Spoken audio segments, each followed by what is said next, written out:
அல்லேலூயா.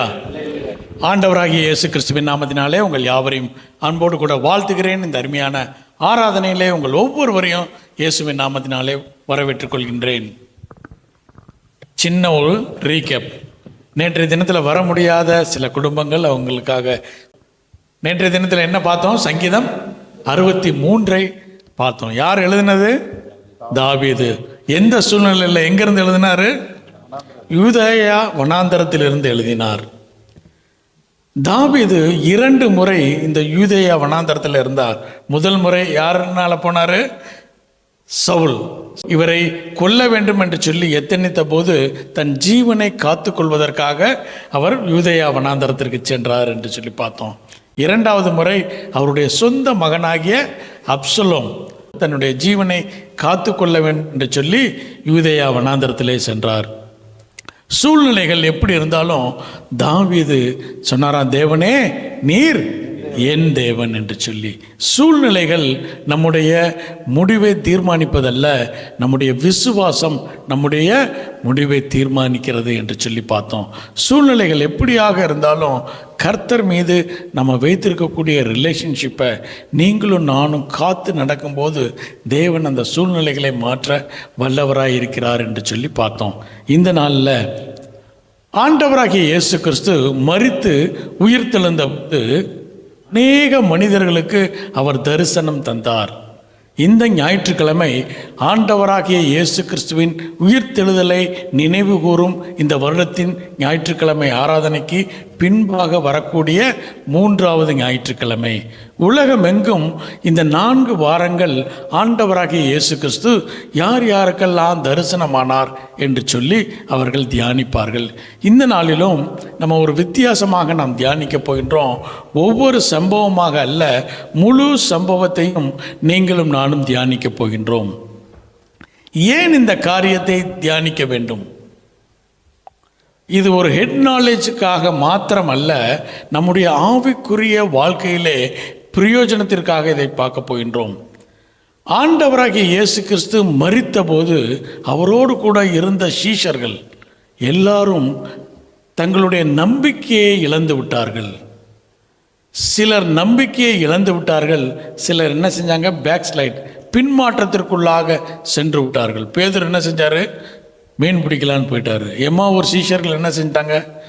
இது வரைக்கும் செஞ்சது போதும், நாங்கள் எங்கே போகிறோம்? எங்கள் ஊருக்கே போகிறோன்னு திரும்பிட்டாங்க. பின்மாற்றத்திற்குள்ளாக போனார்கள். விசுவாசித்து தேவன் மீது நம்பிக்கை வைத்த மனிதர்கள் சோர்ந்து போகிறார்கள். அது மாத்திரமல்ல, பின்மாற்றத்திற்குள்ளாக செல்கிறார்கள். நம்முடைய வாழ்க்கையிலும் அநேக நேரங்களிலே பிரச்சனைகள், கஷ்டங்கள், துன்பங்கள், வியாதிகள் வரும்போது நம்முடைய விசுவாசத்திலிருந்து நீங்களும் நானும் பின்வாங்குகிறோம். சில நேரங்களில் பின்மாற்றம் வருகிறது.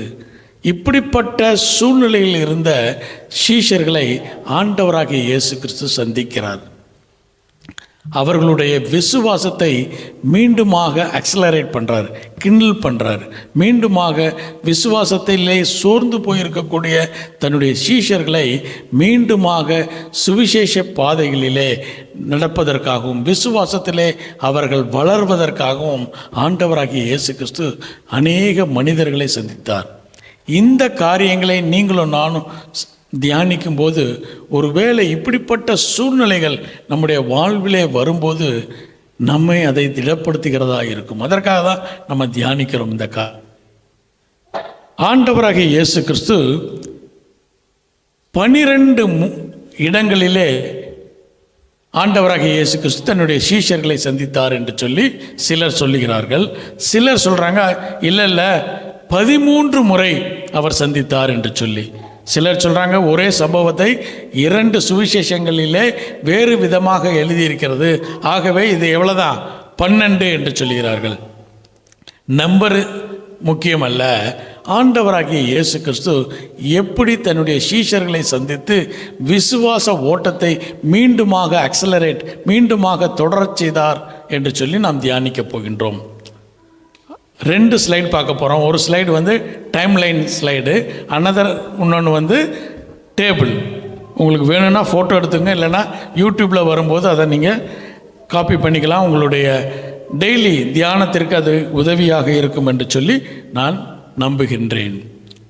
முதல் முறையாக ஆண்டவராக இயேசு கிறிஸ்து மகதலேனா மரியாளை சந்திக்கின்றார். நீங்களும் நானும் தியானித்தோம். கடந்த 2 வாரங்களுக்கு முன்னதாக வாரத்தின் முதல் நாளிலே பெண்களாய் சென்று கல்லறையை பார்க்க செல்கிறார்கள். அங்கே ஆண்டவராகிய இயேசு கிறிஸ்து இல்லை. அப்போதான் தூதனானவன் சொல்லுற, ஆண்டவராகிய இயேசு கிறிஸ்து உயிரோடு கூட எழுந்தார், மரித்தோரிடத்திலே நீங்கள் தேடுகிறது என்ன என்று சொல்லி. இந்த பெண்கள் திரும்பி வருகின்ற போது ஆண்டவராகிய இயேசு கிறிஸ்து மகதலேனா மரியாளை மாத்திரம் சந்திக்கிறார். அதுதான் முதல் சம்பவம் என்று சொல்லி மார்க் எழுதுகிறார். எடுத்தவர்கள் வாசிப்போம். மார்க் எழுதிய சுவிசேஷம் 16ஆம் அதிகாரம் 9வது வசனத்தை வாசிப்போம். மார்க் எழுதிய சுவிசேஷம் 16ஆம் அதிகாரம் 9வது வசனம். வாரத்தின் முதலாம் நாள் அதிகாலையிலே இயேசு எழுந்திருந்த பின்பு மகதலேனா மரியாளுக்கு முதல் தரிசனமானார். இந்த 3 பெண்கள் வருகின்ற போது மகதலேனா மரியாளுக்கு மாத்திரம் ஆண்டவராகிய இயேசு கிறிஸ்து காட்சியளித்தார். அதை தான் முதல் தரிசனம் என்று சொல்லி மார்க் எழுதுகிறார். யார் அந்த மகதலேனா மரியாள்? ஏன் அவளுடைய பெயர் மகதலேனா மரியாள் என்று வந்தது? மரியாள் என்று சொல்லும்போது வேதாகமத்தில் அநேக மரியாள்கள் இருக்காங்க இல்லை? யூத கலாச்சாரத்தில் ஒரு யூத கணவனுக்கு முதலாவது ஒரு பெண் குழந்தை பிறந்து விட்டால் அதுக்கு அவர் என்ன பேர் வைப்பாராம்? மரியாள், மிரியாம் என்று வைப்பாராம். ஏன்னா மிரியாம் என்பதற்கு துக்கம் என்று சொல்லி அர்த்தம். அவங்க என்ன எக்ஸ்பெக்ட் பண்ணிட்டு இருக்காங்க? ஆண் குழந்தை பிறக்கும்னு நினைக்கிறாங்க. முதல் குழந்தை பெண்ணாக பிறந்துருச்சுன்னா அவங்களுக்கு என்னது? துக்கம். அதுக்கு பேர் என்ன வச்சிருவாங்க? மிரியாம் என்று சொல்லி. அப்போ அந்த மிரியாம் என்கின்ற பெண்ணுக்கு எல்லாரும் மிரியாமா இருக்கிறதுனால அவங்களுக்கு ப்ரிஃபிக்ஸ் ஏதாவது கொடுக்கணும் இல்லையா? அதுக்காக அவர்களுடைய திருமணம் ஆகாது இருந்திருந்தால் அந்த ஊரின் பெயரை சேர்த்துக்கொள்வார்கள். இந்த மகதலேனா மரியாள் மெக்டேல் என்கின்ற கிராமத்திலே ஊரிலே பிறந்தபடினாலே இந்த அம்மாவை எப்படி கூப்பிடுறாங்க? மகதலேனா மரியாள் என்று சொல்லுகிறார்கள். இந்த மெக்டேல் என்கின்ற கிராமத்தை 2 ஃபோட்டோ இருக்குது, அதை பார்த்துருவோம். இந்த கிராமத்தில் 40,000 யூதர்கள் வாழ்ந்தார்கள் என்று சொல்லி மாத்திரமல்ல, அந்த இடத்துல வியாபாரத்திற்காக அநேக போட்ஸ் அந்த இடத்துல வரும். ஆகையினாலே அது ஒரு வியாபார நகரமாக இருக்கிறது. அந்த இடத்துல இந்த பெண் செல்வ செழிப்போடு கூட வாழ்ந்தால், ஆனால் ஆண்டவராகிய இயேசு கிறிஸ்துவை ஏற்றுக்கொண்ட போது ஆண்டவராகிய இயேசு கிறிஸ்துவினுடைய சீஷியாக மாறுகிறாள். இவளுக்கு தான் முதலாவதாக ஆண்டவராகிய இயேசு கிறிஸ்து தரிசனம் தந்தார் என்று சொல்லி பார்க்கின்றோம். இந்த சம்பவத்தை யோவான் எழுதிய சுவிசேஷம் 20ஆம் அதிகாரம் 14வது வசனத்திலிருந்து யோவான் எழுதுகிறார். வாசிப்போம். யோவான் எழுதிய சுவிசேஷம் 20ஆம் அதிகாரம் 14வது வசனத்தை யாராவது வாசிப்போம். இவைகளை சொல்லி பின்னாக திரும்பி இயேசு நிற்கிறதை கண்டால், ஆனாலும் அவரை இயேசு என்று அறியாதிருந்தால், ஆண்டவராகிய இயேசு கிறிஸ்துவோடு கூட இருந்த இந்த மகதலேனா மரியாள் ஆண்டவராகிய இயேசு கிறிஸ்துவை கண்டும் அறியாதிருந்தால். தொடர்ந்து வாசிப்போம். இயேசு அவளை பார்த்து, ஸ்திரீயே, ஏன் அழுகிறாய்? யாரை தேடுகிறாய் என்றார். அவள் அவரை தோட்டக்காரன் என்று எண்ணி ஆண்டவராகிய இயேசு கிறிஸ்து தோட்டக்காரனை போல இந்த பெண்ணுக்கு காட்சி அளிக்கிறார். தொடர்ந்து வாசிப்போம். ஐயா, நீர் அவரை எடுத்துக்கொண்டு போனதுண்டானால் அவரை வைத்த இடத்தை எனக்கு சொல்லும், நான் போய் அவரை எடுத்துக்கொள்வேன் என்றாள். இயேசு அவளை நோக்கி, மரியாளே என்றார். அவள் திரும்பி பார்த்து ரபுனி என்றாள். அதற்கு போதகரே என்று அர்த்தமாம். ஆண்டவராகிய இயேசு கிறிஸ்து அவர்களோடு கூட இருந்தபோது அநேக முறை சொன்னார், நான் என்ன செய்யப்பட வேண்டும்? மரிக்கப்பட வேண்டும், மரித்து 3ஆம் நாள் உயிரோடு கூட எழுவேன் என்று சொல்லி சீஷர்களுக்கு திரும்பவுமாக சொல்லுகிறார். அது மாத்திரமல்ல, தூதனே வந்து சொல்லிட்டார். என்ன சொல்லிட்டாரு? உயிர் தெழுந்தார். ஆனாலும் இந்த அம்மா என்ன செய்யலை? நம்பலை. தோட்டக்காரன் எடுத்துட்டு போயிட்டாரு, யாரோ உடலை எடுத்து விட்டார்கள் என்று சொல்லி முழுமையாய் நம்பியிருந்தார். அநேக நேரங்களில் நம்முடைய வாழ்க்கையில் வேத வசனத்தை கேட்கிறோம், விசுவாசத்தை வளர்த்து கொள்ள வேண்டும் என்று சொல்லி வாஞ்சிக்கிறோம். ஆனாலும் நம்முடைய சூழ்நிலைகள் என்ன இருக்குன்னா, விசுவாசத்தை காத்து கொள்ள முடியாதபடிக்கு சூழ்நிலைகள் மாறும். நாம் கேட்ட காரியங்களை நாம் மறந்து விடுவோம் சீக்கிரத்தில். இந்த பெண்ணும் கேட்ட காரியங்களை மறந்துவிட்டு ஆண்டவராகிய இயேசு கிறிஸ்துவை தோட்டக்காரனாக பார்க்கின்றார். அது மாத்திரமல்ல, ஆண்டவராகிய இயேசு கிறிஸ்து தோட்டக்காரனை போலவே காட்சியளித்தார். ஏன் அவர் தோட்டக்காரனை போல காட்சியளித்தார் என்று சொல்லி சென்ற வருடம் நம்ம முழுமையாய் தியானித்தோம். இந்த நாளில் சுருக்கமாக பார்க்க போகிறோம். யோவான் எழுதிய சுவிசேஷம் 19ஆம் அதிகாரம் 41வது வசனத்தை வாசிப்போம். அவர் சிலுவையில் அறையப்பட்ட இடத்தில் ஒரு தோட்டமும், சிலுவையில் அறையப்பட்ட கொல்கதா என்கின்ற இடத்திற்கு பக்கத்துல ஒரு தோட்டமும், அந்த தோட்டத்தில் ஒரு காலம் ஒருவனும் வைக்கப்பட்டிராத ஒரு புதிய கல்லறையும் இருந்தது. அப்ப ஆண்டவராகிய இயேசு கிறிஸ்து வைத்த இடம் என்ன இடம்? ஒரு தோட்டம். இந்த தோட்டத்தில் இருந்தால் அரிமத்தியா ஊரானாகிய யோசேப்பினுடைய கல்லறை இருந்தது. அந்த இடத்துல தான் ஆண்டவராகிய இயேசு கிறிஸ்துவினுடைய உடல் வைக்கப்பட்டிருந்தது. அதனால தான் அந்த அம்மா இவரை பார்த்த உடனே தோட்டக்காரன் என்று சொல்லி நினைத்து கொண்டு உரையாடுகிறாள். தோட்டம் என்று சொல்லும்போது ஆதியிலே ஒரு தோட்டம் இருந்தது. ஆதியாகமத்தில் என்ன தோட்டம்? ஏதேன் தோட்டம். எடுத்தவர்கள் வாசிப்போம். ஆதியாகமம் 2ஆம் அதிகாரம் 8வது வசனம். தேவனாகிய கர்த்தர் கிழக்கே ஏதேன் என்னும் ஒரு தோட்டத்தை உண்டாக்கி தாம் உருவாக்கின மனுஷனை அதிலே வைத்தார். தாம் உண்டாக்கின மனுஷனை தாம் உண்டாக்கின ஏதேன் தோட்டத்திலே வைக்கிறார். அப்போ ஒரு வேலை கொடுக்குறார், ஆதாமுக்கு ஒரு வேலை கொடுக்குறார். என்ன வேலை? அடுத்த 15வது வசனத்தை வாசி. தேவனாகிய கர்த்தர் மனுஷனை ஏதேன் தோட்டத்தில் அழைத்து கொண்டு வந்து அதை பண்படுத்தவும் காக்கவும் வைத்தார். பண்படுத்தவும் காக்கவும் வைத்தார். அப்போ யார் பண்படுத்துவாங்க? தோட்டக்காரர். அப்ப முதலாவது தோட்டக்காரன் யாரு? ஆதாம். ஆதாம் தோட்டக்காரனாக இருந்தான். ஆண்டவராகிய இயேசு கிறிஸ்துவும் தோட்டக்காரனை போல காட்சியளிக்கின்றார். ஏனென்று சொன்னால், ஆதி ஆதாம் அல்ல, நான் ஒரு புதிய ஆதாம் என்று சொல்லி மகதலேனா மரியாளுக்கும் திருச்சபைக்கும் வெளிப்படுத்த தேவன் விரும்புகிறார். ஆதாம் ஒரு தோட்டக்காரனாக இருந்தான். இன்னைக்கு நானும் ஒரு தோட்டக்காரனாக இருக்கிறேன். அதை தான் பரிசுத்த பவுல் மிக அழகாக சொல்கிறார். 2 ஆதாம் இருந்தார்கள் என்று சொல்லி வாசிக்க கேட்ட வேத பகுதி 1 கொரிந்தியர் 15ஆம் அதிகாரம் 44வது வசனத்திலிருந்து வாசிப்போம். ஜென்ம சரீரம் விதைக்கப்படும். ஜென்ம சரீரம் விதைக்கப்படும். நம்முடைய சரீரம் என்ன செய்யப்படுமா? விதைக்கப்படும், புதைக்கப்படும். ஆவிக்குரிய சரீரம் எழுந்திருக்கும். ஜென்ம சரீரமும் உண்டு, ஆவிக்குரிய சரீரமும் உண்டு. போன வாரம் நம்ம தியானிச்சோம். ஜென்ம சரீரம், அது இல்லாம ஆவிக்குரிய சரீரம் என்று சொல்லி தொடர்ந்து வாசிப்போம். அந்தபடியே முந்திய மனுஷனாகிய ஆதாம் ஜீவ ஆத்மாவானான் என்று எழுதியிருக்கிறது. பிந்தின ஆதாம் உயிர்ப்பிக்கிற ஆவியானார். ஆகிலும் ஆவிக்குரிய சரீரம் முந்தினதல்ல, ஜென்ம சரீரமோ முந்தினது, ஆவிக்குரிய சரீரம் பிந்தினது. முந்தின மனுஷன் பூமியிலிருந்து உண்டான மண்ணானவன், 2ஆம் மனுஷன் வானத்திலிருந்து வந்த கர்த்தர். 2 மனிதர்களை குறித்து பேசுகிறார். முதலாவதாக ஒரு ஆதாம், 2வதாக ஒரு ஆதாம். முதல் ஆதாமினாலே மரணம் இந்த உலகத்திற்கு வந்தது. 2வது ஆதாமினாலே ஜீவன் இந்த உலகத்திலே மீண்டுமாக வந்தது. அதே அதிகாரத்தில் கிறிஸ்துவோ மரித்தோரிலிருந்து எழுந்து நித்திரை அடைந்தவர்களில் முதற் பலனானவர்.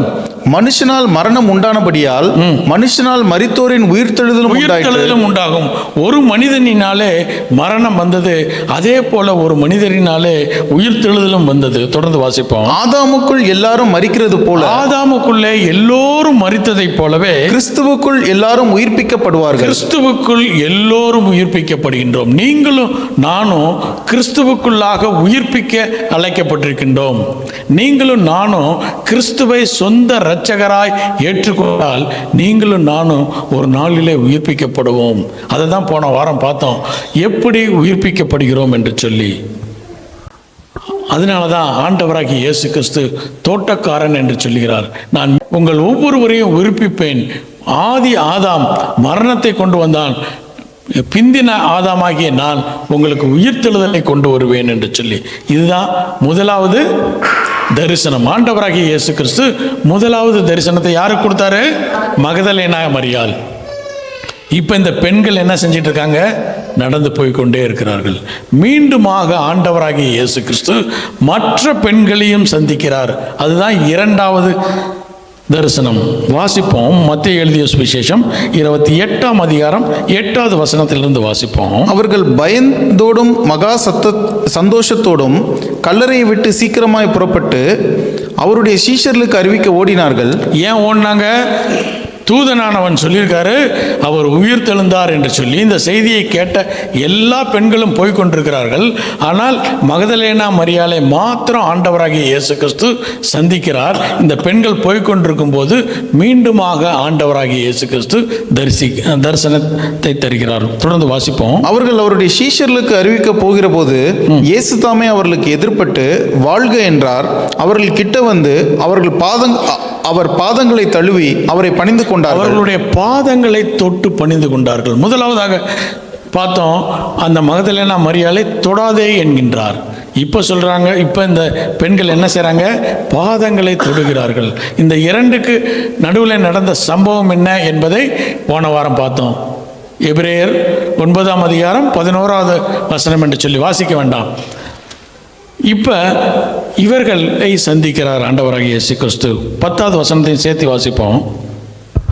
அப்பொழுது இயேசு அவர்களை நோக்கி, பயப்படாதிருங்கள், நீங்கள் போய் என் சகோதரர் கலிலேயாவுக்கு போகும்படி அவர்களுக்கு சொல்லுங்கள், அங்கே அவர்கள் என்னை காண்பார்கள் என்றார். காண்பார்கள் என்று சொல்கிறார். இப்போ துரிதப்படுத்துகிறார். என்ன செய்யற சொல்றாரு?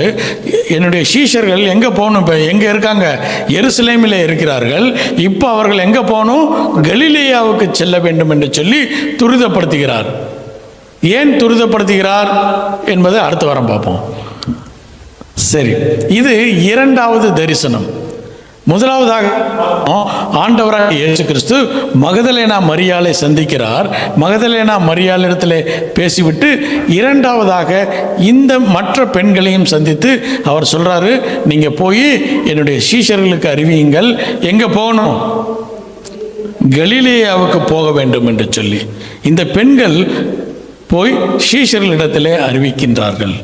குறிப்பாக யாரிடத்திலே அறிவிக்க வேண்டும் என்று சொல்லுகிறார் என்று சொல்லி பார்த்தா, மார்க் எழுதிய சுவிசேஷம் 16ஆம் அதிகாரம் 6வது வசனம். இதை தூதன் சொல்லுகிறார். தூதன் அவர்களை நோக்கி பயப்படாதிருங்கள், சிலுவையில் அறையப்பட்ட நசரேயனாகிய இயேசுவை தேடுகிறீர்கள்.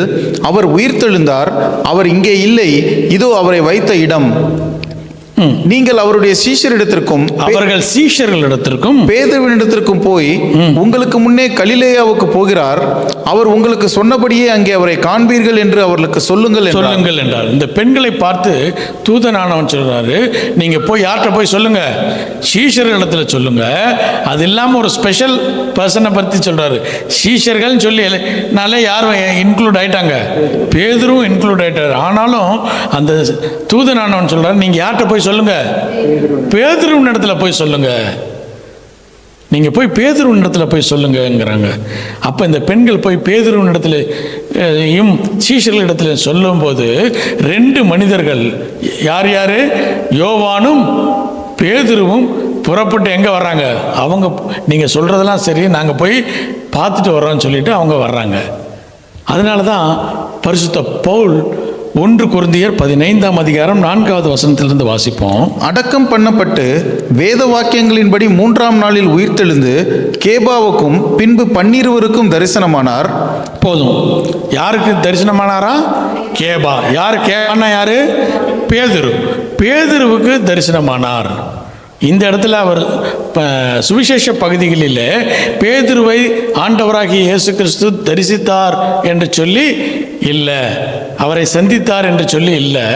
ஆனால் பரிசுத்த பவுல் அவருடைய நிருபத்தில் எழுதுறாரு, அவர் யாரை முதலாவது சந்தித்தாரா? சீஷர்கள்ல பேதுருவை சந்தித்தார், கேபாவை சந்தித்தார். இப்போ ஒரு கேள்வி வருது, அப்போ இந்த 2 பெண்களை பற்றி ஏங்க எழுதலை? 2 முறை சந்தித்தாரு. அது இல்லாமல் எம்மாவூர் சீஷர்களை பற்றியும் சந்தித்தார். ஏன் பரிசுத்த பவுல் இந்த காரியத்தை எழுதலை? அதுக்கு வேத வல்லுநர்கள் என்ன சொல்கிறாங்கன்னா, யூத கவுன்சில் பெண்களுடைய சாட்சியை எடுத்துக்க மாட்டாங்களாம். பெண்களுடைய சாட்சியை ஏதாவது சொன்னால் சாட்சியாக ஏற்றுக்கொள்ள மாட்டார்கள். இவர் இங்கே பேதுரு, பரிசுத்த பவுல் கொரிந்து சபைக்கு எழுதுறாரு, விட்னஸாக கொடுக்குறாரு. இதெல்லாம் விட்னஸ், அவர் உயிர் தெழுந்தார் என்பதற்கு இதெல்லாம் விட்னஸ்ன்னு கொடுக்கும்போது பெண்கள் சொன்ன விட்னஸை விட்டுட்டார். ஏன்னா யூத கலாச்சாரத்தில் பெண்கள் சொல்லக்கூடிய சாட்சிகளுக்கு அவர்கள் ஏற்க மாட்டார்கள், ஆண்கள் சொன்னால் தான் கேட்பாங்க. ஆகையினால தான் பரிசுத்த பவுல் அந்த 2 பெண்களை சந்தித்ததை எழுதவில்லை. முதலாவதாக யாருடைய பெயர் சொல்றாரு? கேபாவை சந்தித்ததை சொல்கிறார். ஆண்டவராகிய இயேசு கிறிஸ்து அநேக சீஷர்கள் எல்லோரையும் சந்திப்பதற்கு முன்னதாக முதலாவதாக பேதுருவை ஏன் சந்திக்க வேண்டும்? பேதுரு தான் எதுக்கு எடுத்தாலும் முன்னாடி வந்துடுவார். எந்த கேள்வி கேட்டாலும் அதுக்கு முதல்ல பதில் சொல்கிறவர் அவர் தான். ஆனால் 3 முறை ஆண்டவராகிய இயேசு கிறிஸ்துவை மறுதலித்தார்.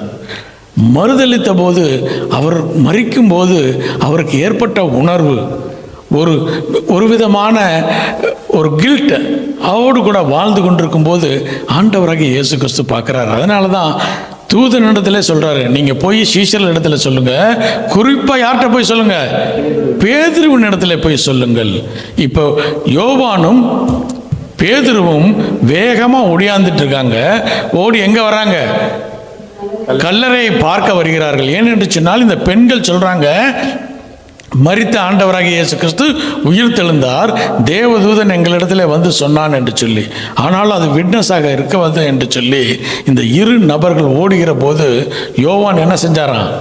முதலாவது ஓடிவிட்டார். அதுக்கப்புறம் யார் வர்றா? பேதுரு. இந்த இடைப்பட்ட நேரத்தில் ஆண்டவராகிய இயேசு கிறிஸ்து பேதுருவை சந்திக்கிறார். எடுத்தவர்கள் வாசிப்போம். யோவான் எழுதிய சுவிசேஷம் 20ஆம் அதிகாரம் 1வது வசனத்திலிருந்து 7வது வசனம் வரைக்கும் வாசிப்போம். வாரத்தின் முதல் நாள் காலையில் அதிக இருட்டோடே மகதலேனா மரியாள் கல்லறையிடத்திற்கு வந்து கல்லறையை அடைத்திருந்த கல் எடுத்து போடப்பட்டிருக்க கண்டால், உடனே அவள் ஓடி சீமோன் பேதுருவினிடத்திலும் இயேசுவுக்கு அன்பாயிருந்த மற்ற சீஷரிடத்திலும் போய், கர்த்தரை கல்லறையிலிருந்து எடுத்துக்கொண்டு போய் விட்டார்கள், அவரை வைத்த இடம் எங்களுக்கு தெரியவில்லை என்றாள். அப்பொழுது பேதுருவும் மற்ற சீஷரும் கல்லறையிடத்திற்கு போகும்படி புறப்பட்டு இருவரும் ஒருமித்து ஓடினார்கள். 2 பேரும் ஓடுறாங்க. ஆனால் இந்த பெண்களை சாட்சியம் ஏன் எடுக்க மாட்டாங்கன்னு 2வது வசனம் தெளிவாக சொல்லுது. தேவதூதனே வந்து சொல்லியிருக்கிறாரு. என்ன சொல்லியிருக்காரு? அவர் உயிர் தெழுந்தார்னு. ஆனாலும் இந்த அம்மா என்ன சொல்கிறாங்க? யாரோ எடுத்துகிட்டு போயிட்டாங்கன்னு. தொடர்ந்து வாசிப்போம். அப்பொழுது பேதுருவும் மற்ற சீஷனும் கல்லறையின் இடத்திற்கு போகும்படி புறப்பட்டு இருவரும் ஒருமித்து ஓடினார்கள். பேதுருவை பார்க்கிலும் மற்ற சீஷன் துரிதமாய் ஓடி முந்தி கல்லறையின் இடத்திற்கு வந்து அதற்குள்ளே குனிந்து பார்த்து சீலைகள் கிடக்கிறதை கண்டான். ஆனாலும் அவன் உள்ளே போகவில்லை. சீமோன் பேதுரு அவனுக்கு பின்னே வந்து ஏன் பின்னே வந்தார்? ஆண்டவராகிய இயேசு கிறிஸ்துவை தரிசித்து அவரோடு கூட பேசி பின்பதாக ஓடி வருவதனாலே அந்த தாமதம் நடந்தது. தொடர்ந்து வாசிப்போம். கல்லறைக்குள்ளே பிரவேசித்து சீலைகள் கிடக்கிறதையும் அவருடைய தலையில் சுற்றியிருந்த சீலை மற்ற சீலைகளினுடனே வைத்திராமல் தனியே ஒரு இடத்தில் சுருட்டி வைத்திருக்கிறதையும் கண்டான். போதும். ஆண்டவராகிய இயேசு கிறிஸ்து 3வதாக யாருக்கு தரிசனமானார்?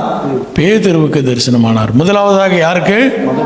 மகதலேனா மரியாளுக்கு. 2வது மற்ற பெண்களுக்கு. 3வதாக பேதுரு. இப்போ பேதுருவும் யோவானும் பார்த்துட்டு திரும்ப எருசலேமுக்கு வந்து மற்ற சீஷர்களுக்கு அறிவிக்கிறார்கள். அறிவிக்கும்போது எல்லாரும் கேட்குறாங்க. எல்லாம் கேட்டுட்டு ஒரு 2 பேர் மாத்திரம் என்ன செஞ்சிட்டாங்க? எம்மா ஊருக்கு போகிறோன்னு நாங்கள் கிளம்பிட்டோம், நடந்த வரைக்கும் போதும், நாங்கள் என்ன செய்ய போகிறோம், எங்களுடைய வேலையை நாங்கள் பார்க்க போகிறோம்னு சொல்லி போயிட்டாங்க. அதுதான் 4வதாக ஆண்டவராகிய இயேசு கிறிஸ்து தரிசனமான ஒரு இடம். வாசிப்போம். லூக்கா எழுதிய சுவிசேஷம் 24ஆம் அதிகாரம் 13வது வசனத்தை வாசிப்போம். அன்றைய தினமே அவர்களில் 2 பேர் எருசலேமுக்கு 7 அல்லது 8 மைல் தூரமான எம்மாவு என்னும் கிராமத்துக்கு போனார்கள். போகையில் இந்த வர்த்தமானங்கள் என்று சொன்னால் என்னன்னா, நடந்த காரியங்களை குறித்து பேசிக்கொண்டு போனார்கள். யாவையும் குறித்து அவர்கள் ஒருவரோடு ஒருவர் பேசிக் கொண்டார்கள். இப்படி அவர்கள் பேசி சம்பாஷித்துக் கொண்டிருக்கையில் இயேசு தாமே சேர்ந்து அவர்களுடனே கூட நடந்து போனார். ஆனாலும் அவரை அறியாதபடிக்கு அவர்களுடைய கண்கள் மறைக்கப்பட்டு இருந்தது. இந்த 2 நபர்கள் ஆண்டவராகிய இயேசு கிறிஸ்துவோடு கூட இருந்தவர்கள், ஆனாலும் அவர்களுக்கு ஆண்டவராகிய இயேசு கிறிஸ்துவை கண்டுகொள்ள முடியவில்லை. தொடர்ந்து வாசிப்போம். அப்பொழுது அவர் அவர்களை நோக்கி, நீங்கள் துக்கம் உள்ளவர்களாய் வழி நடந்து ஒருவருக்கொருவர் சொல்லிக் கொள்கிற காரியங்கள் என்னவென்று கேட்டார். அவர்களில் ஒருவனாகிய கிளியோப்பா என்பவன், போதும், அவருடைய பேர் என்ன? கிளியோப்பா. யார் இந்த கிளியோப்பா என்று சொல்லி பார்க்க வேண்டுமே ஆனால், சுவிசேஷம் 19ஆம் அதிகாரம் 25வது வசனத்தை வாசிப்போம். யோவான் எழுதிய சுவிசேஷம். இயேசுவின் சிலுவையின் அருகே அவருடைய தாய், ஆண்டவராகிய இயேசு கிறிஸ்து சிலுவையிலே அறையப்பட்டார். அந்த இடத்துல அவருடைய தாயும் அவருடைய தாயினுடைய சகோதரி கிளியோப்பா மரியாள். அப்ப கிளியோப்பா யாரு? பிரதர் இன்லா, இயேசுவின் தாயாகிய மரியாளுடைய பிரதர் இன்லா. அப்ப இந்த 2 நபர்கள், அந்த வேத வசனம் சொல்லுகிறது 2 நபர்கள் என்று தான் சொல்லுதே ஒழிய 2 ஆண்கள் என்று சொல்லவில்லை. இப்போ கணவனும் மனைவியும், கிளியோப்பாவும் கிளியோப்பாவின் மனைவி. இப்போ கிளியோப்பா மரியாள் என்று சொல்லப்பட்டிருக்கிறது. மரியாள் என்பது பெயர், ப்ரிஃபிக்ஸ் என்ன கொடுக்கப்பட்டிருக்கிறது? கணவனுடைய பெயர் கொடுக்கப்பட்டிருக்கிறது. கிளியோப்பா மரியாள் இருவரும் எம்மா ஊருக்கு போய் கொண்டிருக்கிறார்கள். அவர்கள் இந்த 12 சீஷர்கள் அல்ல, மற்ற சீஷர்களிலே இந்த இருவரும் ஒருவர். இந்த இருவரும் எம்மா ஊருக்கு போய் கொண்டிருக்கிறார்கள். இவர்களுக்கு அறிவிக்கப்பட்டது என்ன? எங்கே போகணும்? கலிலேயாவுக்கு போக வேண்டும். தூதன் சொன்னதை இந்த பெண்கள் சொல்கிறாங்க. மகதலேனா மரியாளும் சொல்கிறேன், எங்கே போகணும்? கலிலேயாவுக்கு போகணும். 2 பேருமே பெண்கள், அதனால் நம்ப மாட்டோம்னு சொல்லிடலாம் நம்ம. சரி, அட்லீஸ்ட் என்ன செய்யணும்? கொஞ்சம் காத்திருக்கணும். கர்த்தர் என்ன சொல்ல வர்றாரு, என்ன அடுத்து என்ன செய்யணும்னு காத்திருக்கணும். இவங்க என்ன செஞ்சிட்டாங்க? தே டுக் அ டிசிஷன். எங்கே போகலாம்? நம்ம ஊருக்கே போயிடலாம் என்று சொல்லி புறப்பட்டு போனார்கள். லூக்கா எழுதிய சுவிசேஷம் 24ஆம் அதிகாரம் 18வது வசனத்திலிருந்து வாசிக்க கேட்போம். அவர்களில் ஒருவனாகிய கிளியோப்பா என்பவன் பிரதியுத்தரமாக, இந்நாட்களில் எருசலேமிலே நடந்தவைகளை அறியாதபடிக்கு நீர் அந்நியராய் இருக்கிறீரோ என்றான். ஆண்டவராகிய இயேசு கிறிஸ்துவை பார்த்து கேட்குறாரு, உங்களை பார்க்கறதுக்கு யூதன் மாதிரி இருக்கு, நீங்க அந்நியராக இருக்கிறீங்களா? என்ன நடந்துச்சுன்னு கூட தெரியாம என்ன நடந்துச்சுன்னு கேட்குறீங்களே. தொடர்ந்து வாசிப்போம். அவர் எவைகள் என்றார். அதற்கு அவர்கள், நசரேயனாகிய இயேசுவை குறித்தவைகளே. அவர் தேவனுக்கு முன்பாகவும் ஜனங்கள் எல்லாருக்கும் முன்பாகவும் செய்கையிலும் வாக்கிலும் வல்லமையிலும் தீர்க்கதரிசியாயிருந்தார். நம்முடைய பிரதான ஆசாரியரும் அதிகாரிகளும் அவரை மரண ஆக்கினைக்குட்படுத்தி சிலுவையில் அறைந்தார்கள். அவரே இஸ்ரவேலை மீட்டு ரட்சிப்பார் என்று நாங்கள் நம்பியிருந்தோம். இவைகள் சம்பவித்து இன்று 3 நாள் ஆகிறது. இவர்கள் எல்லோரும் எதிர்பார்த்தது என்ன என்று சொன்னால், இஸ்ரவேலை மீட்க வேண்டும், ரோமர்கள் கைகளிலிருந்து மீட்க வேண்டும் என்று சொல்லி எதிர்பார்த்து கொண்டிருந்தார்கள். யார் மீட்பா? ஆண்டவராகிய இயேசு கிறிஸ்து வந்திருக்கிறாரு. அவர் தீர்க்கதரிசியாக இருக்கிறாரு, அநேக அற்புதங்களை செய்கிறாரு. இவர் மூலமாக ஒரு அற்புதத்தை செய்து ரோம பேரரசில் இருந்து ஒரு விடுதலையை பெற்றுக்கொள்ள வேண்டும் என்று சொல்லி நம்பியிருந்தார்கள். அது நடக்கலை என்று சொன்னபோது அவர்கள் என்ன செஞ்சாங்க? சோர்ந்து போயிட்டாங்க. அவங்க பின்வாங்கி போய்விட்டார்கள். அவர்கள் கலிலேயாவுக்கு செல்ல வேண்டும் என்று சொல்லி அறிவிக்கப்பட்ட போது கூட அவர்கள் என்ன செஞ்சாங்க? எம்மாவூருக்கு போனார்கள். நம்முடைய வாழ்க்கையிலும் கர்த்தர் சொன்ன அநேக காரியங்களை, நம்முடைய வாழ்க்கையிலே சில காரியங்கள் தடைகள் வந்தபோது நீங்களும் நானும் பின்வாங்கி போகின்றோம். கர்த்தர் சொல்றாரு, எங்கே போங்க? கலிலேயாவுக்கு போங்கன்னு சொன்னால் நம்ம என்ன செய்கிறோம்? எம்மாவூருக்கு போய் கொண்டிருக்கிறோம். அதற்கு காரணம் என்ன என்று சொன்னால், நீங்களும் நானும் கர்த்தரிடத்திலிருந்து ஒரு காரியத்தை எதிர்பார்க்கிறோம். அந்த காரியம் நாம் எதிர்பார்த்த விதத்திலே நடைபெறவில்லை. ஆகவே நாம் சோர்ந்து விடுகிறோம். ஆனால் கர்த்தர் நீங்களும் நானும் எதிர்பார்ப்பதற்கு மேலாக காரியங்களை செய்ய வல்லவராக இருக்கிறார். பல நேரங்களில் வரக்கூடிய சூழ்நிலைகளை பார்த்து நீங்களும் நானும் சோர்ந்து போகின்றோம். இந்த எம்மாவூருக்கு போன இந்த ரெண்டு பேர் கணவனும் மனைவியும் சூழ்நிலைகளை பார்த்து சோர்ந்து போகிறார்கள். அவர்கள் எதிர்பார்த்தது நடைபெறவில்லை என்பதினாலே அவர்கள் சோர்ந்து போய் தேவனுடைய சமூகத்தை, தேவன் சொன்ன காரியத்தை விட்டு பின்வாங்கி போகின்றார்கள். அந்த ஸ்லைடில் பார்ப்போம், கலிலேயா நார்த் சைடில் இருக்குது. இவங்க எங்கே போகிறாங்க? வெஸ்டாக ட்ராவல் பண்ணிருக்கிறார்கள். ஆனாலும் கர்த்தர் ஆண்டவராகிய இயேசு கிறிஸ்து அவர்களை சந்தித்து அவர்களை திடப்படுத்துகிறார். அவர்களை பார்த்து பேசி தான் ஆண்டவராகிய இயேசு கிறிஸ்து என்பதை காட்டுகிறார். எப்படின்னா, அவர் கூட போய் நின்று அப்பத்தை பிட்கையிலே அவர்கள் கண்டு கொண்டார்கள். பல நேரங்களில் நீங்களும் நானும் அப்பத்தை பிட்கையிலே, அதுதான் அது முக்கியத்துவம் கொடுக்குறோம். அந்த கம்யூனியன் டைமில் ஆண்டவராகிய இயேசு கிறிஸ்துவனிடத்தில் நீங்களும் நானும் வருகின்ற போது அப்பத்தை சகோதரர்களாக சகோதரிகளாக நீங்களும் நானும் பிற்கும்போது நாம் இயேசு கிறிஸ்துவை கண்டுகொள்ள முடியும். இந்த எம்மாவூர் சீஷர்கள் அவர்கள் கண்டுகொண்டாங்க. 7 கிலோமீட்டர் 8 மைல் நடந்து போனாங்க. போயிட்டு எம்மாவூரில் போய் ஒன்லி டின்னர் சாப்பிட்டாங்க. முழுசாக முடித்தாங்களான்னு கூட தெரியல. அப்பத்தை பிற்கையில் ஆண்டவராகிய இயேசு கிறிஸ்துவை கண்டவுடனே திரும்ப எங்கே வர்றாங்க? எருசலேமுக்கு ஓடி வருகிறார்கள். டின்னர் கூட தெரியல, திரும்பி இங்கே வர்றாங்க. பல நேரங்களில் நம்முடைய வாழ்க்கையிலே இப்படிப்பட்ட அனுபவங்களுக்குள்ளாக நடந்து வருகிறோம். நீங்களும் நானும் ஆண்டவராகிய இயேசு கிறிஸ்து உங்களுக்காகவும் எனக்காகவும் ஒரு லெக்கை வைத்திருக்கிறார். அந்த லெக்கை நீங்களும் நானும் அடைய வேண்டும். அடையும் போது அந்த வழிகளிலே நம்ம நினைத்தபடி நடக்காமல் கர்த்தர் நினைத்தபடி காரியங்கள் நடக்கும்போது சோர்ந்து போகின்றோம். சோர்ந்து போய் நீங்களும் நானும் என்ன செய்கிறோம்? பின்வாங்கி போகின்றோம். கர்த்தருடைய சித்தத்தை விட்டு வழி விலகி போகின்றோம். ஆனாலும் கர்த்தர் மீண்டுமாக நம்மோடு கூட இடைப்பட்டு நீங்களும் நானும் நடக்க வேண்டிய வழியை சொல்லுகிறதா இருக்கிறார். 4 சம்பவங்கள், 4 தரிசனத்தை பார்த்தோம். முதலாவதாக யாருடைய தரிசனம்? மகதலேனா மரியாள். இரண்டாவது மற்ற பெண்கள். அதுக்கடுத்து பேதுரு. 4வதாக கிளியோப்பா அவருடைய மனைவியும் எம்மாவூருக்கு போகிற வழியிலே சந்தித்தார் என்று சொல்லி. இப்போ அந்த 2 பேரும் திரும்பி எங்கே வந்துட்டாங்க? எருசலேமுக்கு வந்துட்டாங்க. வந்து அவர்கள் சொல்கிறாங்க சீஷர்கள் இடத்துல, நாங்கள் இந்த மாதிரி நீங்கள் சொன்னதெல்லாம் நம்பாமல் நாங்கள் என்ன செஞ்சோம்? எங்கள் ஊருக்கே போய் கொண்டிருந்தோம். வழியில் ஒருத்தர் வந்தார், அவர் கூட பேசிக்கிட்டே போனோம். அவர் யாருன்னே தெரியல. பேசிகிட்டே போயிட்டு அவரை எங்கள் கூட தங்க சொன்னோம். அவர் அப்பத்தை பிற்கையிலே நாங்கள் என்ன கண்டுகொண்டோம்? இயேசு கிறிஸ்து என்று கண்டுகொண்டோம். அதனால் அவர் உயிர் தெழுந்தது என்னது? உண்மை என்று சொல்லி இந்த 2 பேர் சொல்கிறாங்க. சொல்லி கொண்டிருக்கும் போது ஆண்டவராகிய இயேசு கிறிஸ்து மீண்டுமாக அந்த சீஷர்களை சந்திக்கிறார். அதை தான் 1 கொரிந்தியர் 15ஆம் அதிகாரம் 5வது வசனத்தை இன்னொரு முறை வாசிப்போம். 1 கொரிந்தியர் 15ஆம் அதிகாரம் 5வது வசனம். கேபாவுக்கும் பின்பு 12 சந்தித்தார். இந்த சந்திப்பில் யார் இல்லை? தோமா இல்லை. 12 பேரில் முதலே யூதாஸ் காரியத்தை என்ன ஆயிட்டாரு? போயிட்டாரு. தோமாவும் இல்லை. எத்தனை பேர் இருக்காங்க?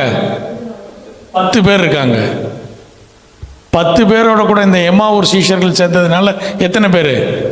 12. அதனால் பவுல் எழுதுகிறாரு, கேபாவுக்கும் பின்பு 12 தரிசனமானார் என்று சொல்லி. வாசிப்போம். யோவான் எழுதிய சுவிசேஷம் 20ஆம் அதிகாரம் 18வது வசனத்திலிருந்து வாசிப்போம். மகதலேனா மரியாள் போய் தான் கர்த்தரை கண்டதையும் அவர் தன்னுடனே சொன்னவைகளையும் சீஷருக்கு அறிவித்தாள். வாரத்தின் முதல் நாளாகிய அன்றைய தினம் சாயங்கால வேளையிலே சீஷர்கள் கூடியிருந்த இடத்தில் யூதர்களுக்கு பயந்ததினால் கதவுகள் பூட்டி இருக்கையிலே. சென்ற வாரம் கூட இந்த காரியத்தை பார்த்தோம். தொடர்ந்து வாசிப்போம். இயேசு வந்து நடுவே நின்று உங்களுக்கு சமாதானம் என்றார். அவர் இப்படி சொல்லி தம்முடைய கைகளையும் விலாவையும் அவர்களுக்கு காண்பித்தார். சீஷர்கள் கர்த்தரை கண்டு சந்தோஷப்பட்டார்கள். இயேசு மறுபடியும் அவர்களை நோக்கி உங்களுக்கு சமாதானம் உண்டாவதாக, பிதா என்னை அனுப்பினது போல நானும் உங்களை அனுப்புகிறேன் என்று சொல்லி அவர்கள் மேல் ஊதி பரிசுத்த ஆவியை பெற்றுக்கொள்ளுங்கள். அவர்கள் மீது ஊதி பரிசுத்த பரிசுத்த ஆவி. ஆவியை. முதலாவதாக கர்த்தர் ஆதாமை உண்டு பண்ணின போது அவர் என்ன செஞ்சார்? சுவாசத்தை ஊதினார் என்று சொல்லும். இப்போ ஆண்டவராகிய இயேசு கிறிஸ்து சீஷர்களுக்கு என்ன செய்கிறாராம்? ஊதி பரிசுத்த ஆவியை பெற்றுக்கொள்ளுங்கள் என்கின்றார். வரக்கூடிய அடுத்த வாரம் பெந்தெகோஸ்து நாளில் இந்த காரியத்தை குறித்து நாம் தியானிப்போம். தொடர்ந்து வாசிப்போம். எவர்களுடைய பாவங்களை மன்னிக்கிறீர்களோ அவைகள் அவர்களுக்கு மன்னிக்கப்படும், எவர்களுடைய பாவங்களை மன்னியாதிருக்கிறீர்களோ அவைகள் அவர்களுக்கு மன்னிக்கப்படாதிருக்கும் என்றார்.